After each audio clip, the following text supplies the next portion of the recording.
So let's go to God in prayer. And I would just invite you all just to take a deep breath, unless you have stuff in your mouth.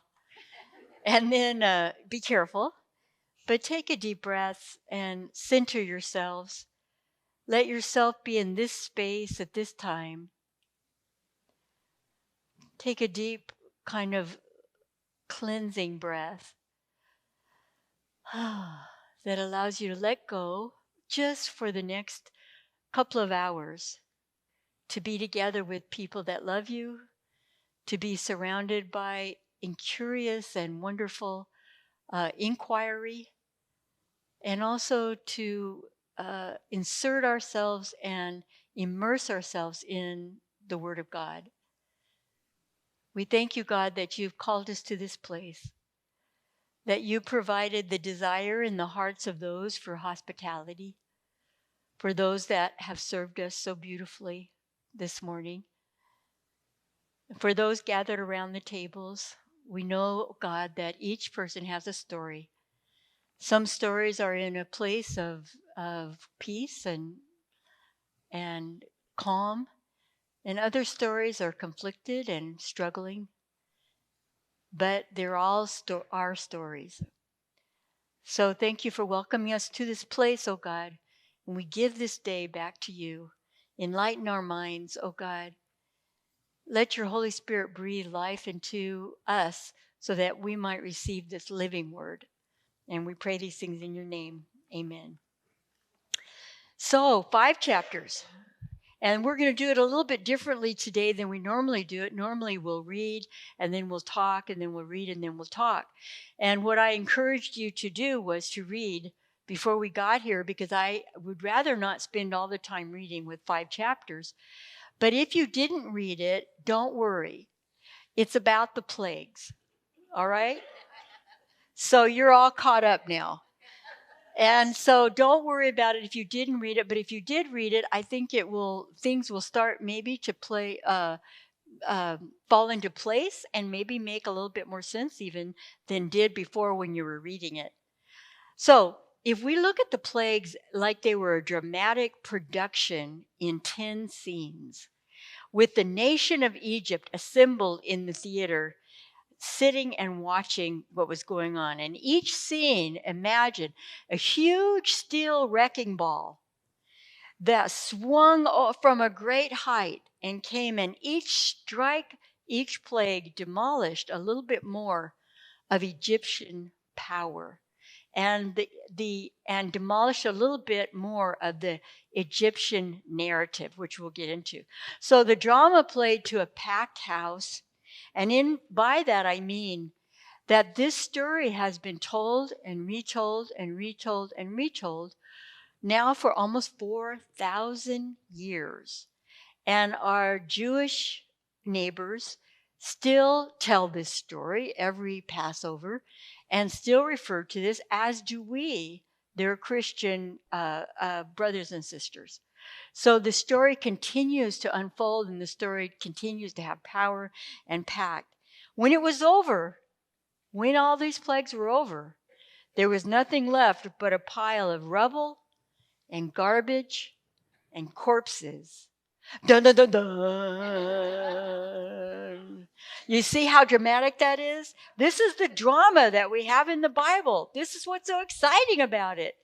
So, first of all, what the plagues are addressing is there was a myth that was prevalent in those times, and it was the myth of Egypt's invincibility. They were so advanced, and they were building their pyramids, and they were conquering other people, and they were, and they were doing brain surgery and all the stuff that you read about when you or watch on Netflix with the Egyptology, specials that they have.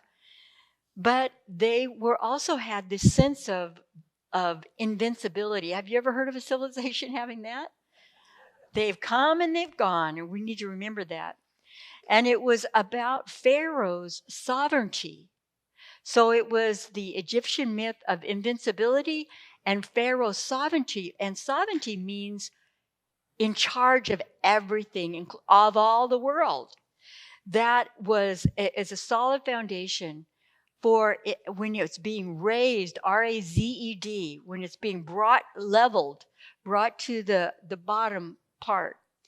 It's a foundation for Yahweh's sovereignty. So that we're starting with the big picture.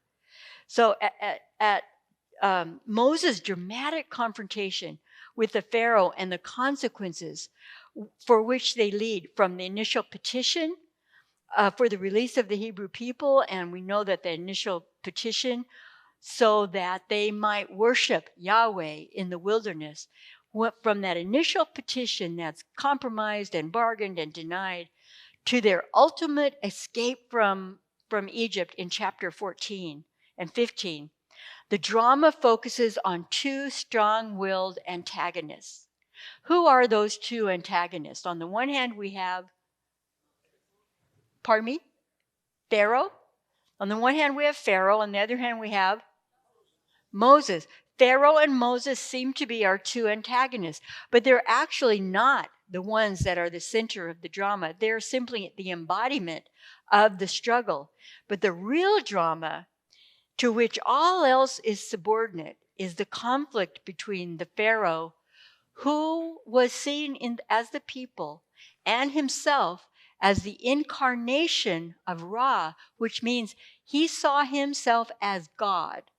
So the real struggle is between that self-presumption of being God and the true God of Israel. So it's really against the human desire for power and the God desire for relationship. It's the basic struggle. So not only is the freedom of the Hebrews at stake, but what's really at stake is the crucial question of who controls history. Does Pharaoh, who's in charge of all these lands as far as he can see, and is the Son of God or the incarnation of God, is he in charge of history, or is Yahweh? That's the question that's being asked. So the stage is set for Yahweh's actions. You know, for 400 years, for a little over 400 years, the Hebrew people are silent about God in their midst. So from the end of where Joseph is to this moment in time, there's this silence where they've been enculturated into the culture of the Egyptian culture. And so we kind of forget about their relationship with God. And so, but God is behind the scenes, as we've seen, setting the scene, working towards multiplying the people, setting the scene to move forward with his plan. And what is his basic plan for the Hebrew people? What did he say he would give them? What was his promise? Yeah. Progeny, people and land, right? He would give them as far as the eye could see, the stars in the sky and whatever. Then along comes this Egyptian experience where all of a sudden Pharaoh steps in to stop God's plan by killing all of the males, so stops creation in the sense of God's plan. So the stage is set for Yahweh's actions, which only alone can break, not beak, as you see in your in your notes, but which alone can break the Pharaoh's stubborn will. When the enslaved Israelites sought to leave Egypt, Pharaoh said what? No, you can't leave. And the Lord then sent 10 plagues to the Egyptians until finally Pharaoh permanently releases them, finally, even after the 10th one. And the last of the plagues being the slaying of the firstborn males of Egypt. So some of the plagues are the type of disasters that reoccur often in human history. Some of these plagues are the hailstorms and the locusts. We see those in our own country, don't we? Well, I mean, you've seen YouTube videos of hail coming down and breaking windows and all this kind of stuff. Maybe you've seen it yourself. We've seen locusts. I grew up in Imperial Valley where we had the plague of the locusts every 7 years. And it was absolutely horrible. And therefore, these things seem possible and realistic. But then other less realistic border on what they call the Torah comic, not something we belly laugh over, but something that's irony or a wry humor. It's frogs and gnats and lice and stinkiness. And then there's others that seem very surrealistic, and because of they're so intensely dark, and that is blood and darkness and death, and which are highly improbable. So we have some that seem probable and some that seem improbable. The way I'd like for us to look at the plagues today is I'd like, first of all, to talk just for a minute about ancient biblical numerology, because there's a point to that, and it's particularly the number 10. I'd like to talk about how the plagues are a response to the Egyptian gods. I'd like to talk a little bit about how the plagues are an undoing of creation to take the world, their world at that point, into a pre-creation state. I'd like to talk to you about how these plagues actually, what they do is they create this scenario of Moses being ready to be the leader that we don't even recognize from the burning bush and from before that. But now he's a leader that is able to, will he be able to stand up to Pharaoh, and will he deliver what God has told him to deliver? And then the people follow him out of Egypt and to the promised land. So Moses is set up, and this is a testing ground and a evolution of Moses as well. And then the final point that I want to talk to you about, but I'd like to present it here because I think it's so important, is that when we talk about God as sovereign, and you're going to hear that word a lot, sovereign, because that is the one who controls history, and the one who controls the past, the present, the future, all things. God is sovereign. And in those times, in the biblical times, they had many gods everywhere. And we hear some of those from recorded history, but we know that everybody worshiped something, right? Especially because, we just don't know. They didn't know. Where did the rain come from? How did the sun come up? Where does it go? How is there water when there's none? All of these things nobody knew. So they worshiped something somewhere, somehow. But here was the thing about those gods and about the Egyptian gods. They were regional gods. That means if you traveled a distance, those gods did not go with you, and they had no jurisdiction over where you traveled to. Now, imagine this God meets Moses in Midian, out of Canaan, but has traveled with Abraham, so to speak, meets Moses on the mountain in Midian in the burning bush. So all of a sudden we're getting this impression God is not regional. And then God comes with Moses into Egypt, and now all of a sudden Moses says, I don't know your God. That's because they didn't have traveling gods. God didn't, they had their own gods. You leave your gods at your house and you come and you worship our gods now because they're the ones in charge of this land or whatever. But Moses is saying, no, God is in charge of your land too. And Pharaoh says, there's no way that's true. So I don't know your God. I don't even know anything about your God. Well, he was soon to find out. So we learn that God is not a regional God, but God is a God of all creation. So let me talk a little bit about numerology. So why 10 plagues? Is there a significance to the number 10 in Exodus tradition? So consider how it's used in the priestly creation story. Remember all of those different strands of storytelling, from the priestly to the Yahwist and all this stuff? The priestly creation story, the number of plagues in Exodus, it directly responds to the 10 divine utterances of God. God says 10 times, and God said, let there be light. And God said, let there be teams of swarming. God said, let there, 10 times, in correlation to and in parallel of the 10 plagues. In the Bible, the number 10 is used 242 times. And the designation 10th is used 80 times. 10 is also viewed as a complete and perfect number, and this is very important to understand in biblical tradition, as is the number 3, the number 7, and the number 12. So 3, 7, 12, and 10 are considered perfect and complete numbers. Now that will help you make sense when you come to when you come to certain biblical traditions. And it says, for example, how many times are you supposed to forgive someone? 7, right? The Bible says, they say to Jesus, how many times should I forgive my brother? And he says, 7 times 7, right? Does that mean we're only supposed to give 49 times? No, it means complete and perfect. You are to forgive them until they are completely and perfectly forgiven. So when we have the 12 tribes, right?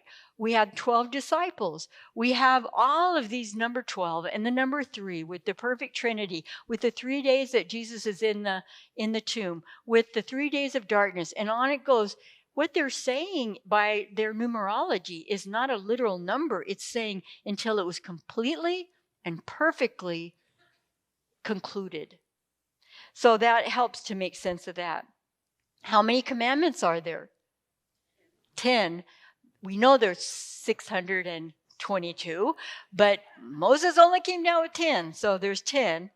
How much is a tithe of the earnings? 10%. The Passover lamb was selected on the 10th day of the first month. The 10th day of the 7th month is the holy day known as the Day of Atonement.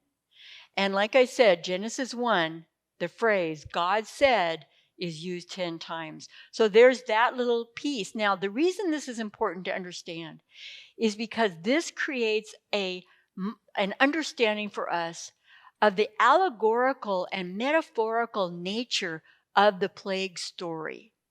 Now, when I say that, I'm not saying that you can't believe it's literally true at all. It would be fine. I'm also saying that if you don't want to take it literally, that's fine too, because you will come to the same conclusions. And the underlying truth of what these plagues move us towards is really the point. And what these plagues move us towards is the Hebrew people becoming the people that God wanted them to be, and they were being stymied and held captive, and God's mission was being ransomed and kidnapped and held captive in Egypt. So whether you believe of them literally or whether you believe of them as metaphorically, we come to the same conclusions. So in Deuteronomy and Leviticus, I want to talk to you just for a second about the curse list. In Deuteronomy and Leviticus, we see what's called a curse list, in which the Lord tells the Israelites what will happen to them if they do not obey the Lord's laws and commandments, if they break the covenant. And this is what they'll suffer. According to Leviticus, they will suffer terror, consumption, fever, crop failure, defeat at the hands of their enemies, unnecessary fear. Wild beasts will consume their children and cattle. They will die by the sword. They will be so hungry that they eat the flesh of their children. And in the end, they'll go into exile. Okay, if we could tell you that, if we could say that's what's going to happen to you if you don't pledge, we would be doing so well. Wouldn't we? Wouldn't we just solve all of our budgetary problems? Similarly, in the augmented list of curses in Deuteronomy, it adds on to that and says, you'll also suffer confusion, consumption, inflammation, madness, blindness, social chaos, and military defeat. Now, okay, what is that all about? These maledictions and curse lists of Leviticus and Deuteronomy are part of a stock of traditional curses employed during the biblical period in a geographical area extending from Israel to ancient Mesopotamia. And so they were part of something that was not just with the Jewish people. So later on in Leviticus and Deuteronomy, they're adopting what was a kind of a curse list for everybody with their own gods. This is it's not just what Yahweh's going to do to you, it's what all these other gods are going to do to you too if you break your promises. So they're attested to in the Torah, but by the prophets, and they also appear in the curse sections of contemporaneous ancient Near Eastern treaties. And what this was a way of doing it was a theology about God that had to then be responded to much later on. So the theology about God was they took every possible terrible thing that could happen to a human being, and most of them did happen at some point to somebody. And they said, if these things happen to you, it's because why?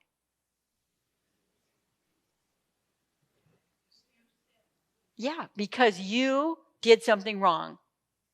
So if anything bad happens to you, if you have a skin problem, if you are bald, and which it later on says about that, don't tell your husbands.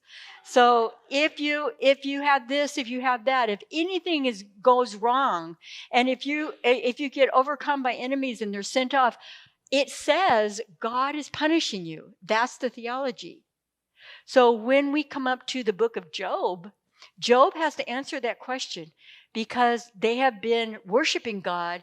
They are defeated by the Babylonians. They are dispensed throughout the land and torn apart. They're no longer a people. It's called the Great Diaspora. And the question that is coming out of all that place is, why do bad things happen to good people? And that could be the name of the book of Job. Why do bad things happen to good people? And before, it was always because you were bad. And you see the people in Job are saying, you must have done something wrong. You've got to admit it. I haven't done anything wrong. You must have. You must have. So we hear this dialogue until finally, God just says, look, he didn't do anything wrong. And it puts it in the narrative of this game that is a little quirky, that wry humor of the Torah, of how God operates. But the basic question and the basic theology that came out of that was bad things happen to good people and bad people. And good things happen to good people and to bad people. Things happen. And it was able to relieve them from that feeling that they needed to punish people because it was obvious that they were being punished. So it was an answer to that. But anyway, this is what was happening. And there's some overlap between these curses and the plagues, and there's only about 3 of them that overlap. We have the dever, which is pestilence, meaning epidemic, right? And it occurs in the Egyptian plagues and in the curse list of the Leviticus. Boils occur in the list of Deuteronomy. And a locust-like plague is mentioned in Deuteronomy 28:42. But those are really the only 3. But the plagues that are visited on the Egyptians are quite different from the plagues from the curse list. So if we're going to look at how do these plagues respond to the Egyptian gods that were in place at that time? Now think about this. I gave you a list of how they correspond. They're not in order because that's not how it works, but you can see how each and every plague kind of has as its opposing partner a particular set of Egyptian gods that are supposed to be protecting and supposed to be providing safety for that very thing that the plague is destroying. And they can be interpreted as a series of attacks against the Egyptian pantheon of gods. In fact, in Numbers 33:4, we're told that the Egyptians buried those who died by the 10th plague, by which plague the Lord executed judgments against their gods. So in Numbers, it's interpreting that the plagues were in response to the gods of Egypt, and God was trying to liberate the Egyptians from worshiping gods that could not deliver. And they simply kept making sacrifices and accusing each other of wrongdoing and whatever, and these gods could not deliver what they were supposed to be protecting. So a lot of the Egyptian plagues mentioned in Exodus in the Bible have some correlation to an Egyptian god or goddess. For example, Hecate. Hecate was the goddess of birth and resurrection. And Hecate was in the form of a woman with a frog's head. So we have a direct correlation to when the frogs go amok And when and in direct correlation and kind of poking fun at that god particularly, Hathor is a cow, and we know that in particular in the plagues, the domestic animals are attacked, especially those that were used for food and such.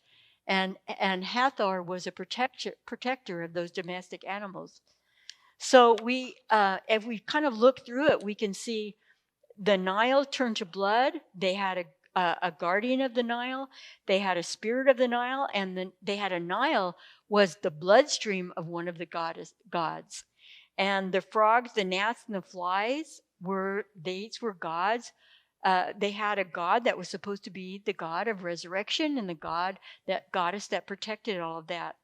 We had the plague on cattle. So we had Hathor, like I just mentioned, and Apis, the bull of God, and Minyas, the sacred bull of Heliopos. Then we had boils. And so we had Hemotep, who was the god of medicine. We had hail, and we had the sky goddess. We had the goddess of life. We had the protector of crops. And then we have the locust, and we have Isis, goddess of life, and Seth, once again, is the protector of crops. And in the dark, when we get to the darker parts, the darkness and the death, here's what's happening. So you can see when the plagues came and these gods were unable to be a force, were unable to respond to the force of God, then what started happening with their own belief system in their own gods? Now, they may not have stopped believing in those gods, but they started believing in what? The power of the Hebrew God. The power of the Hebrew God appeared to be more powerful than their gods. Their gods could not respond to what was happening. So we have Pharaoh. Pharaoh was believed by the people and by himself to be the incarnation of Ra or Re, which was the ultimate God, the big God. And then there were a lot of little sun gods because Ra was the sun and they worshiped the sun. So he wasn't just a person who worshiped God or a king. He was a person who believed himself to be the incarnation of Ra. So when the darkness came, you can understand, Ra was not able to overcome the darkness. And when the firstborn is killed and these plagues begin to affect the Pharaoh himself, this God could not protect his own child. So what starts happening in the mind of the people about their God king? You can only imagine.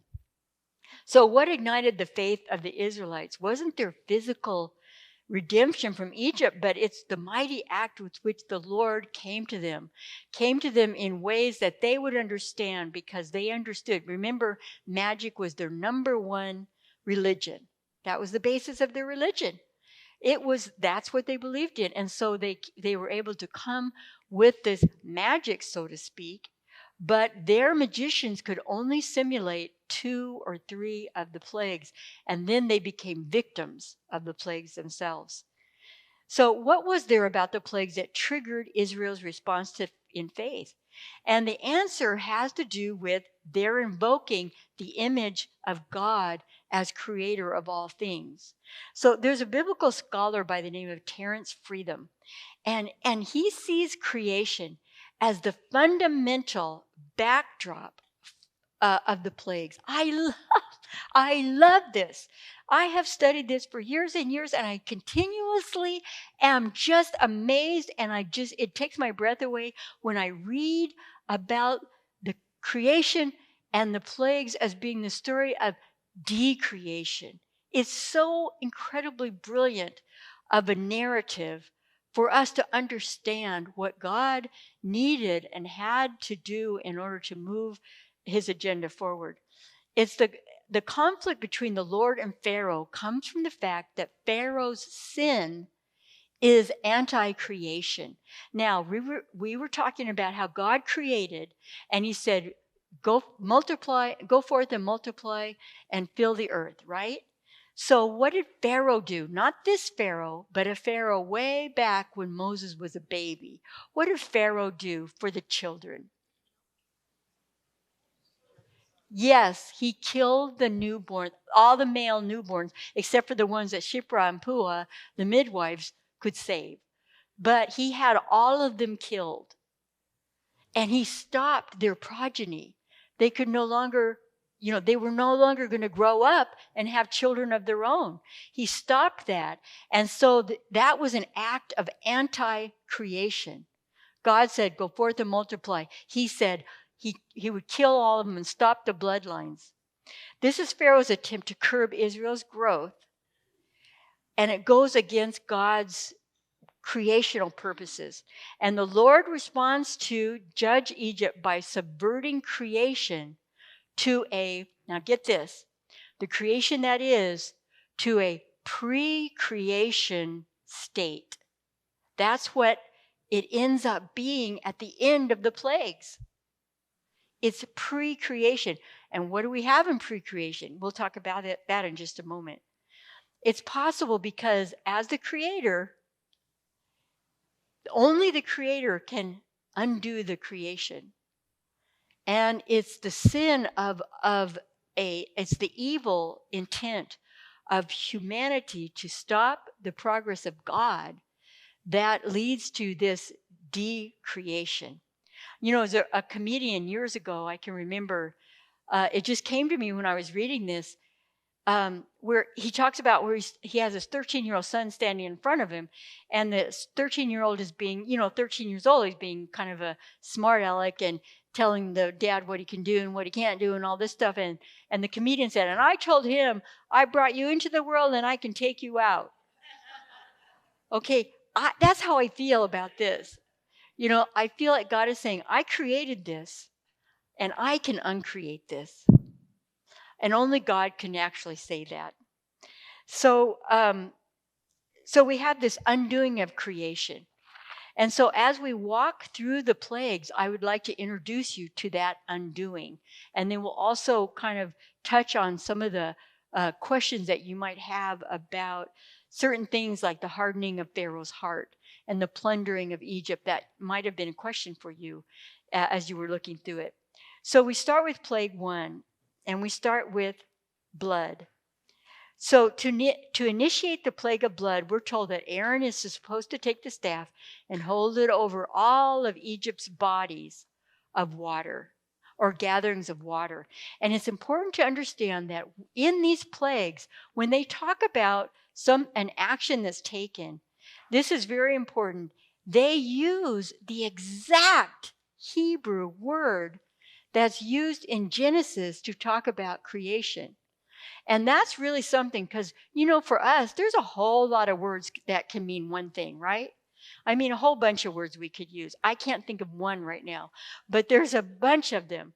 So for them to use the exact word to describe the undoing is very significant and very focused. So the Hebrew word here is used. God called the dry land earth and the gatherings of waters he calls seas, and God saw that it was good. In contrast to that creation, the primeval waters are not altered by the plague. The first plague demonstrates that God is able to change the very nature of things, because in the Genesis account, the water is there, and God calls the water together. In this account, the water is there, and God turns it into blood, not just to look like blood, but turns it into blood. So he demonstrates he's able to change the very nature. And then we have the frogs, the lice, and the gnats, and we look at those as a kind of a triad. And at that point, I would have been out of there. This is not something that it would be tolerable. And the frogs are associated with the water, the lice with the earth, and the flies with the air. And each of these elements are part of the creation story as well. We have the water, the earth, and the air. And the frogs emerged from the rivers, and, the rivers were now blood, and frogs need water. So they all emerged from there and made their way into the homes and houses. They relocated into a place that was unnatural for them to be. And when God refers to, in Genesis 1, let the water swarm with swarms of living creatures, both Genesis and Exodus use the same root word. And if you understand it against the background of Genesis, in Exodus, the frogs usually occupied this outdoor niche, and now they're indoors and in the homes. So what is happening is the animals and the created creatures are starting to act in a way that is incongruent with the way they were created. They are not acting like frogs. That's what they're saying. And similarly, lice come forth from the clumped earth. And the description of lice corresponds to that of crawling creatures that come forth from the earth in Genesis 1. And lice are particularly discomfortable for the Egyptians. If you notice in a lot of Egyptian tomb paintings, they shaved all their body hair. And that wasn't a look. It wasn't like, it was more like, we have lice and bugs, and we don't want lice and bugs. So they shaved all, everything. And so it was kind of really gross for them. But this is another piece of this wry humor that the Torah talks about. The Torah in the Midrash, let me say about the Midrash again. The Midrash is commentary made by scholars and theologians since the time of Moses. So it's not just like new commentaries. It's like this incredible compilation across thousands of years of wisdom and insight into these writings. So one of the things that they say is that the reason they included lice and gnats is because God wanted to kind of poke fun at them and say, yeah, I'm a God who can do all things down to the tiniest, most small, infinitesimal creature. I rule over even that. So that was part of that humor. So a swarm of insects and flies in plague 4. In Genesis, God orders that flying creatures multiply in the land. And in Egypt, the flies not only multiply, but they fill the land. And if you've ever been in a place that had a lot of flies, imagine if it was just like to the point of epidemic and pandemic and all of that. And after the plague, the situation in Egypt is a complete reversal of the anticipated by the divine blessing to humanity in Genesis 1:28, where God tells people, rule the fish of the sea, the winged creatures of the heavens, and all living creatures which creep on the earth. That was their mandate to do as humans. So in Egypt, these creatures are totally out of control. No longer are these creatures under the control of humans, but they are controlling the humans. So everything is completely being deconstructed and decreated. So we have plague 5, the pestilence, the plague of pestilence, which affects animals. And this is the first time we see the plagues, which have so far just been an annoyance, so to speak, except for the Nile River being blood, because I think that was critical. But they've been an annoyance. But here we see a direct attack by the plagues on a living creature. And that is in plague. So you can see the plagues are ramping up. You can see they start off a little bit benign, and they begin to build in their intensity. And the domestic animals that were under humans' dominion were taken away from the Egyptians. And that which was first created by the first people was first removed from the Egyptians by the first plague, directly, specifically against created things. Now, if they've lost all their fish and all of those things that you can eat in the rivers, and they've lost all their domestic animals, what is happening to them? Yeah, they're going to start starving. So this is, and also just keep in mind that when we read it like this, we read it in these 5 chapters. Just like when God created the world in 7 days. God could have created the world in 7 days. It would have been super easy for God. God also could have taken millennium upon millennium upon millennium with science and nature, which God is the God of, to create an evolutionary pattern and matter.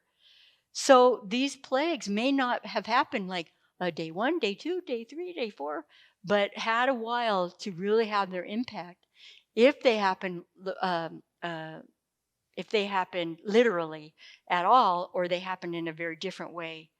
So so it was the first plague. So now they're starting to starve. They're having trouble finding water, and now we have a God created boils, sent boils as a plague, and now we're down to the human beings.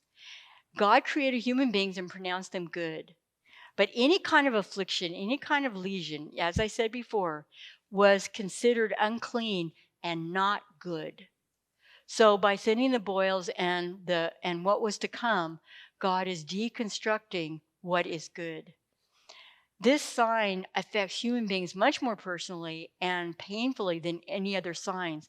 We don't have anything in the scriptures that tell us that the Pharaoh was not affected by it or that his magicians were not affected by it. In fact, we hear from all the servants later on, oh my goodness, let the people go. We're dying from all this stuff. And so we have this quite incredible experience of everyone being affected by it except for the Hebrew people. So Moses and Aaron are instructed to take handfuls of ash and to toss it into the air. And in this miraculous way, when the ash lands on people, the boils erupt. And so we have boils erupting on people all over the place. So in this plague, as in the previous, human actions cause misery on God's creation, which they have been appointed stewards and interconnectedness and order of things. And you might see a similar thing happening now in the face of sinful actions of humanity, where our creation is being deconstructed as well by introducing unnatural and unsustainable lifestyles and resources that we use. The magicians now enter the scene for the last time. Do you remember the magicians at the very beginning? They threw out their staffs and it became a bunch of snakes, and then Aaron threw out his and it ate all those snakes up. And then they did the blood, water turned into blood. Well, now they're no longer active. They can't do anything in the face of what's happening. So they can no longer stand alongside Moses tit for tat. You know, you do this and we do that. They just can't do it anymore. So now they're portrayed in the fact that this is the last, that this is a culmination, and that Moses is growing into the Moses that God wanted him to be. If you remember, Moses said, there's no way I can do that. Okay, Aaron. So Aaron's doing this stuff. Now, all of a sudden, as the plagues grow in intensity, Aaron takes a step back and Moses takes a step forward. And now Moses becomes the central figure standing by himself in the face of Pharaoh. And Pharaoh is becoming by himself as well, because the people are crying out to him to help them. Where is he, their God? And the servants are begging him to change his mind and let the people go. And we'll talk about the hardening of the heart in a few minutes. So it betrayed that the fact is it's the last mention of Aaron in this setting, and he stands alone. And now, for the first time, we hear, and this particular plague, the first 5 plagues we heard, Pharaoh hardened his heart. It was Pharaoh hardening his own heart. In plague 6 and to come, we hear now and then, although it's interspersed with a Pharaoh hardening his heart, God hardened Pharaoh's heart. And there's a part of you, I'm sure there's a part of you, as it was a part of me, as I was studying this years ago, that said, but that's mean. That's just not right. What if Pharaoh wanted to change his mind? What if he wanted to be good? What if he wanted to let the people go and God hardened his heart so he couldn't do it? It made no sense to me.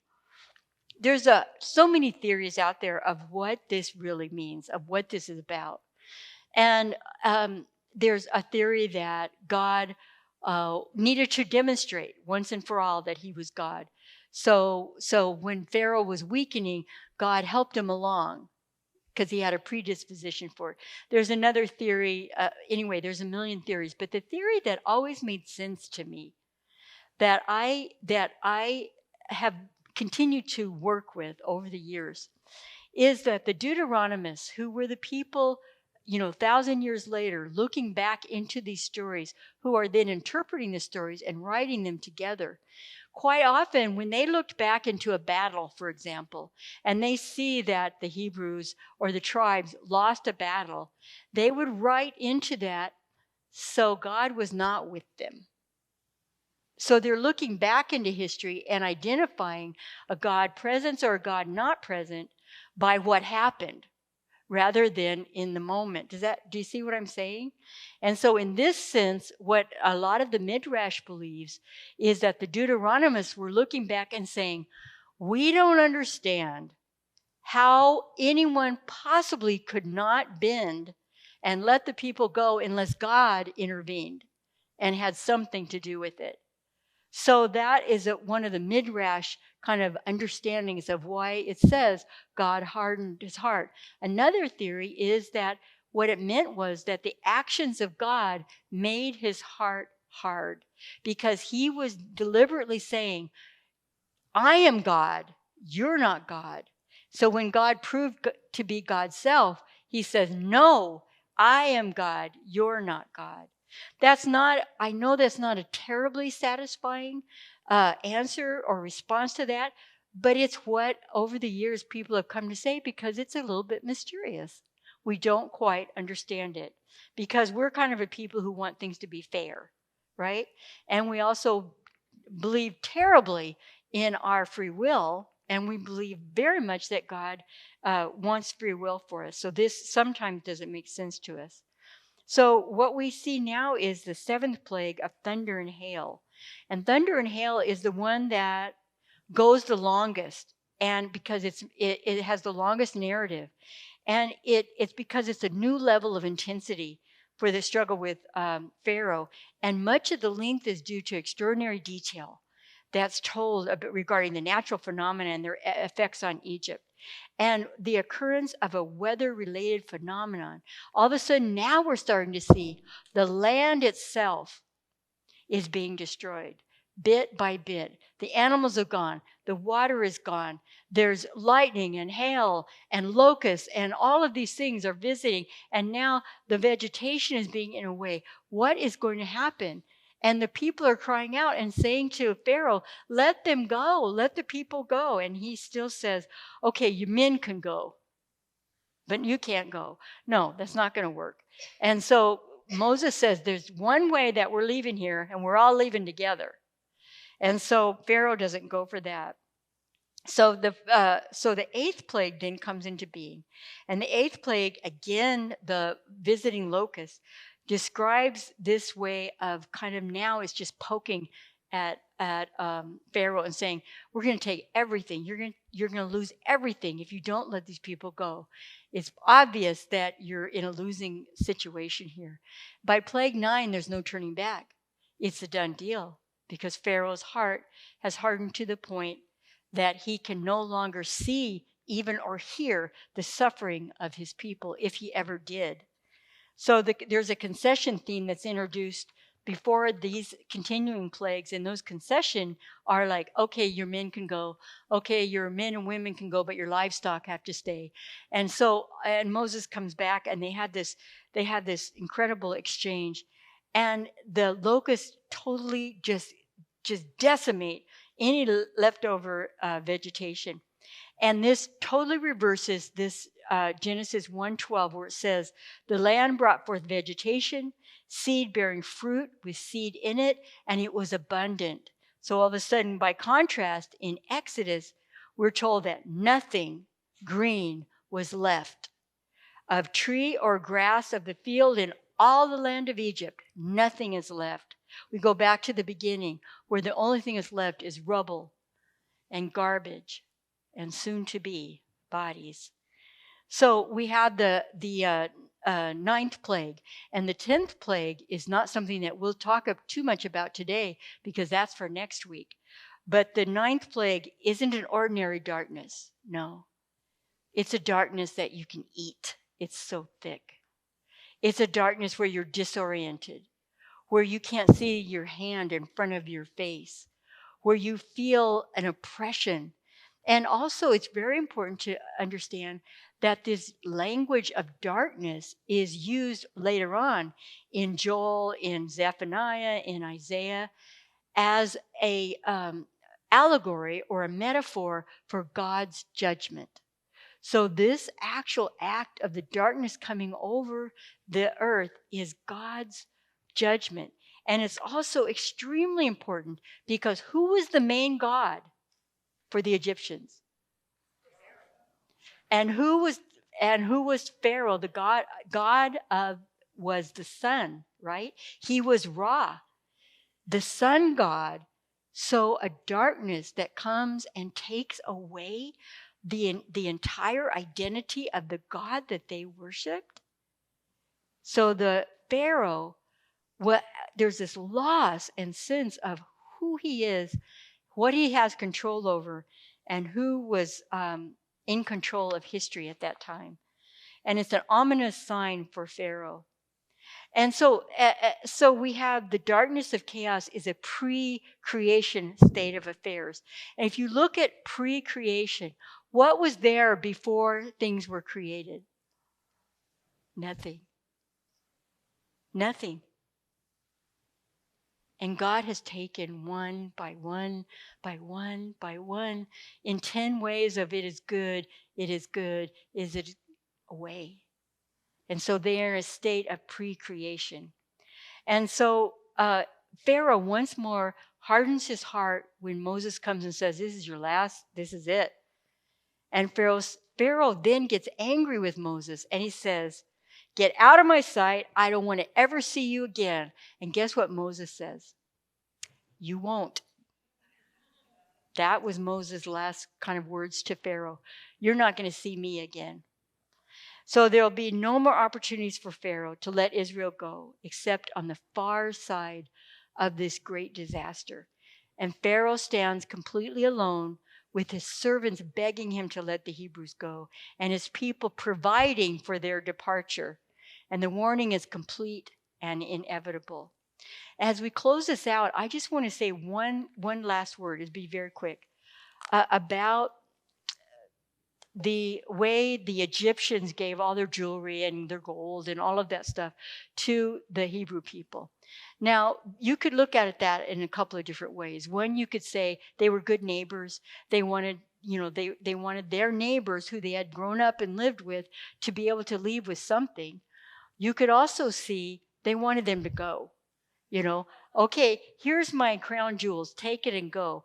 Now, the thing is, where they were going, all this jewelry and stuff was not going to do much good, but one of the first things they did with it was quite remarkable in that they turned their eyes away from God and created a golden calf. That's later on. So what is with the jewelry stuff? It's not about wealth. It's not about funding their trip. What it says in the Midrash says that every time the Jews celebrate Passover now, it is not to remember so much their enslavement. This is what it says. It is to remember the suffering of the Egyptians. It is to soften their heart for their oppressors and for their enemy. So in God's divine understanding of human nature, if you were setting out on a trip and somebody handed you $50,000 and you weren't very friendly with them before, wouldn't you think well of them? You might soften your heart towards them. And so while God provides for them in manna and all of that, the reason for all these jewels and stuff, the Midrash says, is because God is softening the heart of the Hebrews for the Egyptians, so that in remembering them, they will remember them with compassion for their suffering. So anyway, that's the 9 plagues. Isn't it exciting? And next week, I just can't believe we did 5 chapters. And next week, we're only going to do one. What will we do with our time? I don't know, but there'll be plenty to do.